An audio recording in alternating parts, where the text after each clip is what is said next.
Hey everyone, how you all doing? Welcome back to my channel. Today's video, we're gonna get a little controversial, maybe. I asked you guys on my Twitter and my Instagram to share with me some of your bookish hot takes, and today I'm going to be reacting to them, discussing them a little bit, sharing on whether or not I agree with these hot takes. So I've seen many people do this video before, and I just thought it would be a lot of fun to join in on. So just a quick disclaimer before we get into the video. I feel like you guys already know this, but everyone is entitled to their own opinions. This is all just some good fun. So without further ado, let's get started. So I'm gonna start with the ones from Twitter actually, because I did get more on Instagram. So the first bookish hot take is folding pages isn't that bad. People act like you're punching a dog when you do it. So I'm assuming you mean like dog-earing pages. I personally have nothing against dog-earing pages. I'm also just in general not really against, you doing whatever you want to do with your books.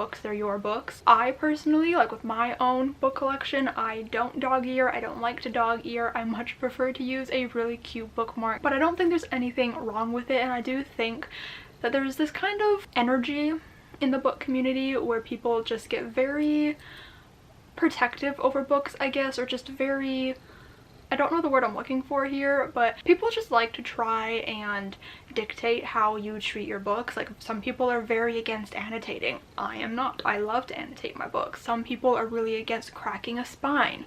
I don't do it. I don't like to do it. I personally don't love the look of it, but to each their own, and I think that sometimes the book community can have a bit of a problem letting people do what they want to their own books. Now I do think it's a different discussion if we're talking about when you're borrowing somebody else's book and they ask you not to do that, or if you're borrowing from the library, just being respectful of like public property. But if it's your own book collection, I personally don't necessarily see anything wrong with it. So the last one from Twitter is tall, dark, mysterious love interests are incredibly boring. I disagree. I think that they're fun. I do think it may be overused, but I do think they have their time and the place. I do dislike that description, tall, dark, mysterious, typically because when they say dark, they don't actually mean dark skinned. They just mean like dark hair. Like I don't really understand that descriptor of just saying tall and dark, because then the assumption would be that they are dark skinned, they're black, but it never typically means that. It normally means a white dude with just like dark hair or something, or he's just like a bad boy or something. So I do take issue with like the description, tall, dark, mysterious, but as a character archetype I don't really mind it all that much, but I do think it can be overused. But I don't find it boring, but again, to each their own. Everybody has their own preferences. Okay, so now let's go over to Instagram. So somebody said romance books don't need epilogues, and I have a lot of thoughts about this. I agree they don't need epilogues, but I personally am a huge fan of an epilogue in a romance book. I just think it's kind of fun to see where the characters end up, see kind of an extension of the happily ever after. Again, I agree, I don't think they are necessary, they are not needed, and I do think a lot of people dislike them. Maybe because they don't think everything needs to be perfectly tied up in a bow. I'm not sure. I would love to know your guys' thoughts on epilogues, but I do think that they are a lot of fun, and I thought this would be a quick little moment to share some of my favorite romance book epilogues, because there are just a few that just come to mind immediately when I think about this, and those are all of Livy Hart's romance books. So in Talk Flirty to Me, I literally wrote in my annotations, because chock full of annotations, so if you don't like annotating, sorry, couldn't be me. I literally wrote at the beginning of the epilogue, this is quite possibly the best chapter in the book. It is so much fun. It's so beautiful. It's so romantic. It was always one of my favorite chapters because I've read this book multiple times, read it before it was published. I adore the epilogue in this book, and I just think, I don't know, like you don't have to read them, I guess, if you don't want to. If they're there, just skip them, because again, I agree, they're not necessarily necessary, but it's like a fun little bonus chapter. Like you just get to see the characters when they're more like established in their relationship, and it's just so much fun. And this one is one of my favorites, absolutely. And then we have Planes, Trains, and All the Fields, which again, heavily annotated. I don't remember these two as much as I remember Talk Flirty to Me, because I've only read these ones once, but if I can tell anything from how much I annotated it, it's safe to say that I loved it. you know, it's very, very heavily annotated. I wrote at the end of this one that Livy Hart really knows how to write perfect epilogues. My goodness, they're just so good and so satisfying. And then obviously we also have Some Kind of Wonderful, which again is heavily annotated in general, but also just heavily annotated in the epilogue. They're just so cute. And you know what, I also think a reason why people maybe dislike epilogues so much is because I feel like it usually includes like a marriage proposal or marriage itself or kids. I know there's been quite a few where I've read, and these ones kind of fall into that a little bit, where it is like proposal marriage heavy, and I think a lot of readers just don't like that. I personally love it. I want to know if the character's getting married. I want to know if they're gonna have kids, and I think maybe that's because I just always assume that they're going to stay together after the events of the book, and if they don't stay together, I don't want to know. That's none of my business. Okay, so I just kind of like seeing the confirmation of that a little bit and just seeing them in that different kind of light. I don't know, I've ranted about this for too long now, but if you're looking for a good romance epilogue, I highly recommend these 3 books. The next one I also could talk about for a very long time, and I'm going to try really hard not to, but it's the second half of the Shatter Me series is not good. So if you've been on my channel at all, you know that I adore the Shatter Me series. It is one of my favorite series of all time, and I have a lot of opinions on it. I also just reread the second half of the series at the beginning of this year. They are relatively fresh in my brain, and I have a lot of thoughts about this because if you don't know, the first 3 books in the Shatter Me series came out quite a while ago. I think the last one maybe came out in 2013, 2014. It came out quite a while ago, and then years later Tahara Mafi decided to extend the series into 3 more books, so it's now in total a 6-book long series. But I don't think that was the original plan. I do believe it was always meant to be a trilogy, and then she decided to continue it. I don't know the inner workings of that decision, and obviously as a huge fan of the trilogy, I was really excited to get more content from the books, from the characters. So what I can agree with in this hot take is that the first half is significantly better than the second half. There's just something so special about the first 3 books that I just don't think the last 3 books could fully capture. But at the end of the day, in my opinion, it's the same characters that I love from the first 3 books, and we just get more content with them and we get to spend more time with them, and for that I will always be grateful, and for that alone I love them. I'm hugely a character-driven reader, so if I'm enjoying what's going on with the characters, then I will typically have a good time. Now, I do think there's something to be said about the story and the plot of the last 3 books. The 4th book, Restore Me, I feel like not a whole lot happens. That one is very much so bridging the gap between Ignite Me and the next book, Define Me. It's very much so like a setup book, just kind of catching you up on what has happened since Ignite Me and setting up this new world, I guess. So that one, not a whole lot happens. And then we have Define Me and Imagine Me, and I felt like this when they were both released, that Imagine Me felt like the same plot as Define Me, just in a different font. Almost like it had the same kind of plot formula to it. It was just a little bit different, you know, like just different enough. But I remember reading Imagine Me for the first time and being like, I feel like this is the same as Define Me, and I felt like that a little bit less when I was rereading it this year. So it's not my favorite, and I will say, like, I love the first 3 books way more than I love the second half, and I don't love certain things that happen in the last 3 books that completely changed everything that we knew about the first half. But there are elements of it, and I'm not going to say anything because I don't want to spoil it, but there are some things that I do enjoy that was brought up in the last 3 books that I do think just kind of give us a fuller picture. But yeah, I do agree that the first half is significantly better than the second half, but I would never go as far as to say they are not good, because there are a lot of elements of it that I do love. So, like I said, I could talk about that forever, so I'm gonna shut up now, but I have a lot of thoughts on Shatter Me. The next one I feel like isn't like too much of a hot take. I feel like most people would agree with this, but it's I strongly dislike love triangles. The only exception is in the Infernal Devices. I feel like most people don't like love triangles, but I feel like it's a universal thing that everyone loves the love triangle in the Infernal Devices. I don't know what Cassandra Clare did, but she made that so magical, and it's also my favorite love triangle situation. I do think they can be kind of fun, but I think where my issue is a lot of the times with a love triangle is that there's always one of the love interests that is so clearly and so obviously the one that the protagonist is supposed to pick and supposed to want. So then you just end up annoyed when they spend any amount of time with the other love interest and kind of entertaining that when you just know it's never gonna happen. So I think the formula for a good love triangle is you have to believe and love both love interests, or you have to have that kind of debate where you're like, who is she gonna end up with, but like actually believe in it. Because like when you're reading The Hunger Games, you know, you never think that she's gonna end up with Gale. You know, it's very obvious that she's gonna end up with Peta in the end. I'm trying to think of other love triangles and I'm blanking. Shatter me. There's no way she's ending up with Adam. You know, she's gonna end up with Warner. So I think it has to be a situation where you have to believe that the main character would be in love with both love interests. There has to be enough there for me to believe it and for me to get on board with it. Because in The Infernal Devices, I love Tessa with both Will and Jem for different reasons and for different seasons in their life. And I'm thoroughly pleased with how that love triangle turned out and how it's panned out over the years. And I just feel like most love triangles don't follow that same pattern or that same formula where you truly when I was first reading that series, I don't think I knew who I wanted her to end up with more. I think I liked both options a lot, and so I genuinely feel like I believed that I would be okay with either one if she ended up with either of them, and that cannot be said for most love triangles. So I think that's kind of where love triangles fall apart for me. Whew.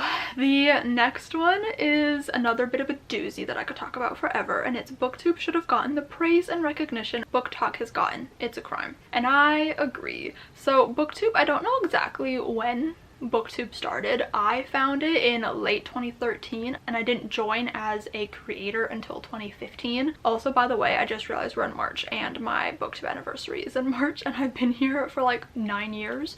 Crazy. But booktube has been around obviously for a lot longer than BookTok, and I do find that a lot of the books that are having a resurgence on BookTok, you know, like ACOTAR and Throne of Glass and Reliers and a bunch of other books that are now being popular on TikTok or have been popular in the last year or so, they were popular on booktube back when they first came out. Like, I was there for ACOTAR when it came out.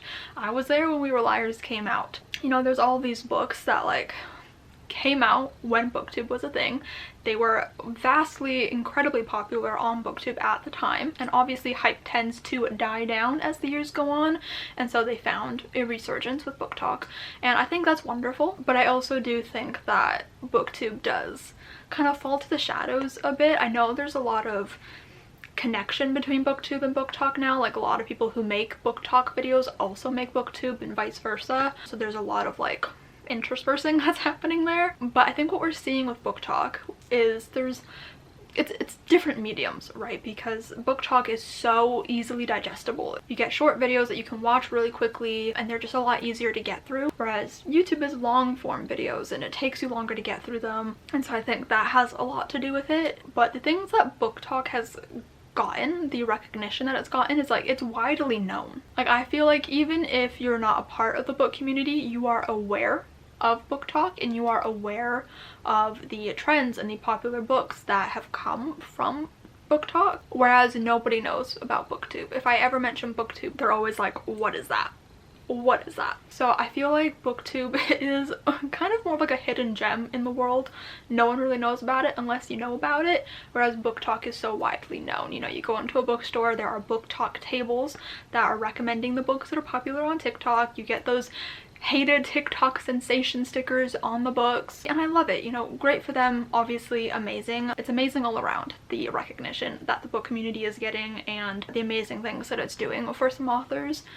But it is a little bit sad, you know, being on this side of the internet, being here for so long and just seeing that we never got the same recognition that BookTok is getting. BookTok is just so influential in the world and in the publishing world right now, and it's just kind of sad to see that booktube just doesn't get that same recognition. So this is, again, something I could talk about forever. I have a lot of feelings on BookTok versus booktube, just so many thoughts, and obviously I'm a booktuber. I also occasionally make a BookTok video, but that's not like necessarily where my heart lies.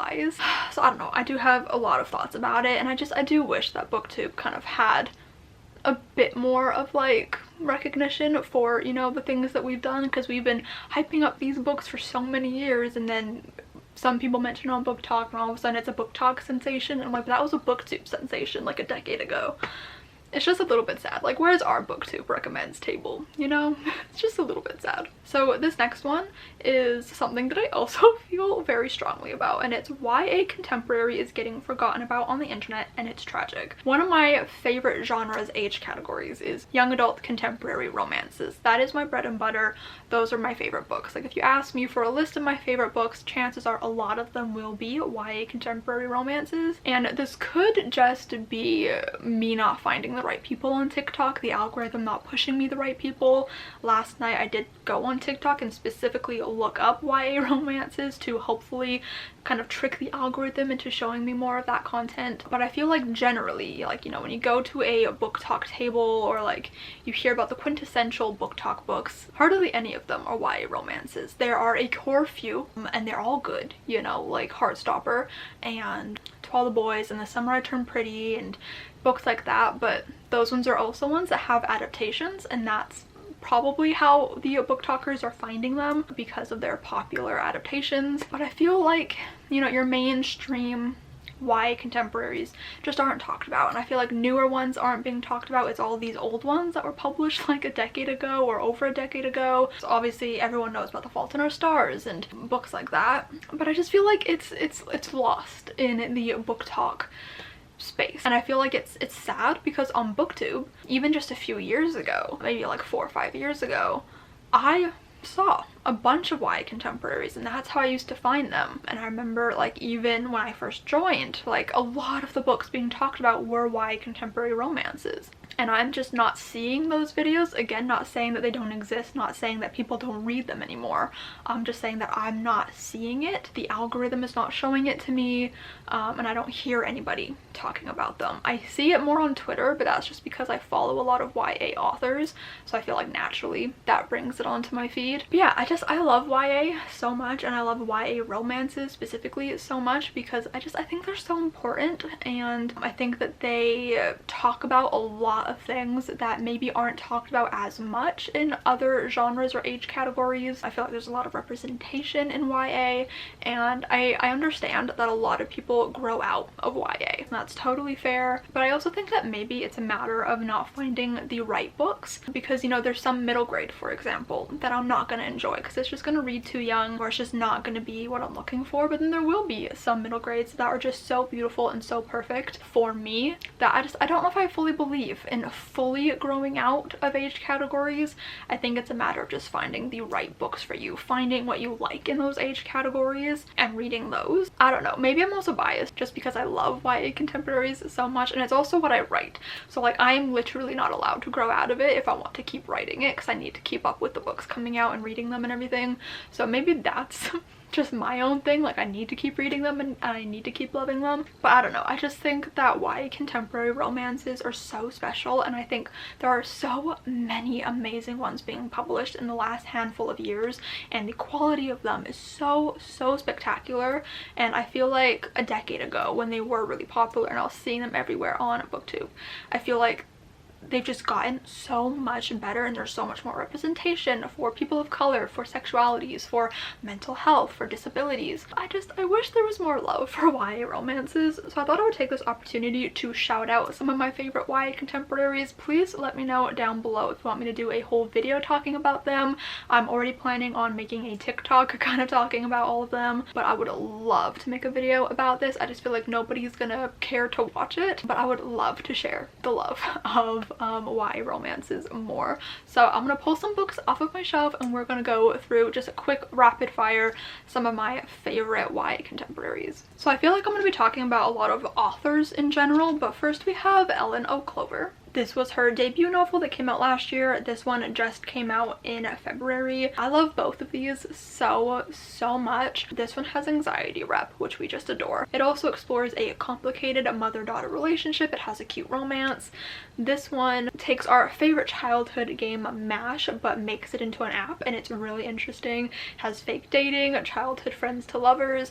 It is absolutely stunning, and one of my favorite books of all time, but also one of my favorite books of last year specifically. lately. These ones are amazing. The writing is so good. I highly recommend them. This is also the Best Season Books book club pick for March, so if you want to join along and read this with us, I would love that so much. This is the perfect opportunity to pick up this book, so I absolutely adore these ones. Then we have Tashi Bouillon. I haven't read her newest book yet, but I've read these two and I adore them. This one is Fake Dating Has Anxiety Rep, and this one is inspired by the time when Tom Holland went undercover at Tashi Bouillon's high school. So much fun. This one also has depression representation, and they're both about Bangladeshi teenagers, and I adore them so much. Like, please read these books if you have not yet already. Then we have Melissa C's books as well. We have You Me and Our Heartstrings and Love Letters for Joy. These ones both have a disability rep for cerebral palsy. We also have anxiety rep in this one. We have Excuse Me While I Ugly Cry by Joya Goffney, which was another one of my favorite books of last year. But this one is just so good. The romance in this one is literally to die for.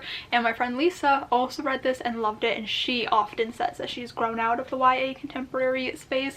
So maybe if you also feel the same way, you might also enjoy this one as well. I also recommend all of Emily Wibberley and Austin Sigmund Broca's books. I'm only holding up Always Never Yours, but they are all right there. I'm only missing one of them. But all of their YA books are so good. I feel like their characters feel really real and really relatable, so I obviously recommend all of their books. There are so many more. Like I said, I could make a whole video just going through all of my favorite YA contemporary books, but yeah, I do feel like it's been forgotten and it makes me really sad. The next bookish hot take is people only care about smut these days and their tastes are lacking. I agree. I don't think there's anything wrong with enjoying a little smut, okay? I don't think there's anything wrong with that. I too, on occasion, really enjoy some smut. You know, there's nothing wrong with that. I think my problem is when, and I think I got another one about this, yeah, spicy scenes shouldn't be expected or needed in YA novels.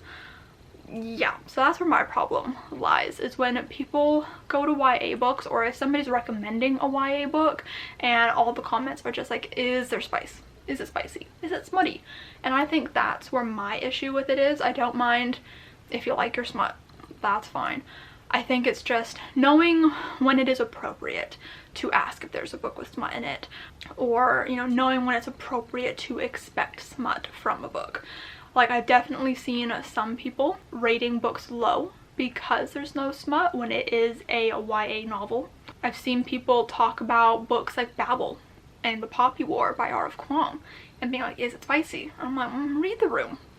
It's a little inappropriate. Think about the context of that book, what those books are about.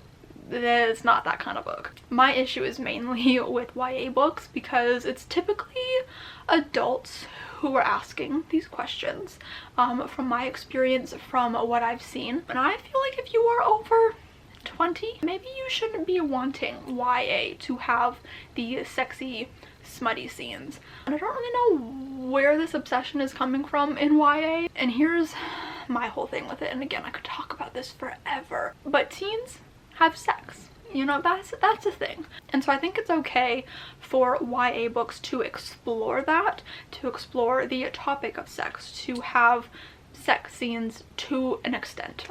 They definitely need to be a fade to black, no details, because otherwise it's just weird.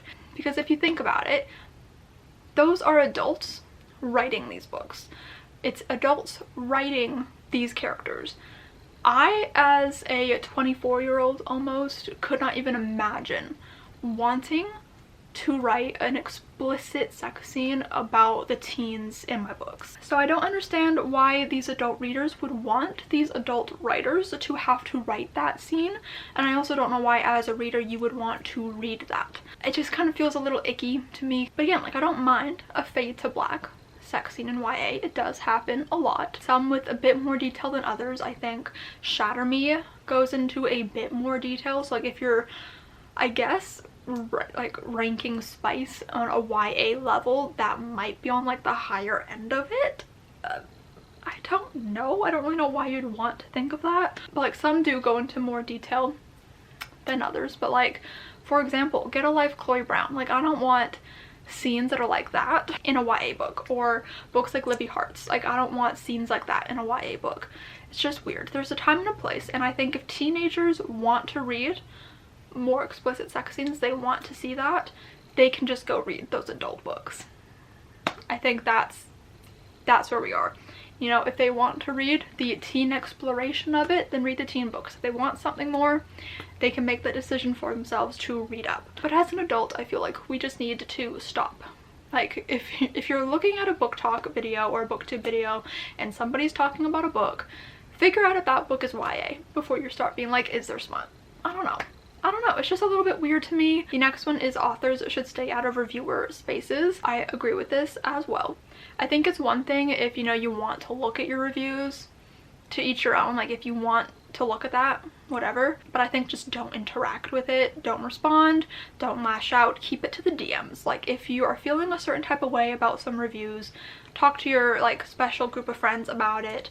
Don't go airing that out online. It's not a good look ever, and reviewers deserve to have their safe spaces where they can talk about the books that they dislike, and it's totally valid, it's totally fair, and authors should stay out of it. The next one kind of ties into that, and it's negative reviews are important, which I agree. I think that negative reviews can really help you figure out if you want to read a book or not. If it talks about a trope that you don't like, or talks about maybe some triggering things that aren't explicitly warned before you go into the book, specific topics, or just anything like that. Like, if it mentions something that you know you're not gonna like and it will stop you from reading that book, that's a good thing. So I do think that negative reviews are helpful in deciding what books are right for you, just like good reviews are also helpful for helping you decide what you want to read, because if it's talking about tropes that you love, then you know I have a chance at liking this book.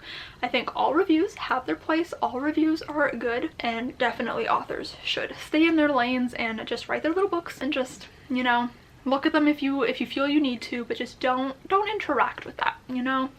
Don't do it. I think the only time that it's okay for an author to react to a review is if they are tagged in the review. So if somebody writes a negative review, tags that author in it, I think that author then has the right to just say, hey, please do not tag me in reviews. I don't want to see them. I think it's okay to tag them in a positive review, because I know a lot of authors love to see that, but just don't tag them in the negative ones, because authors also deserve their safe spaces. So I just think there needs to be some common courtesy all around. The next one, and I think the last one that I'm going to respond to today, is paperbacks are better than hardcovers. Everybody has their own opinions. I personally love a good hardcover.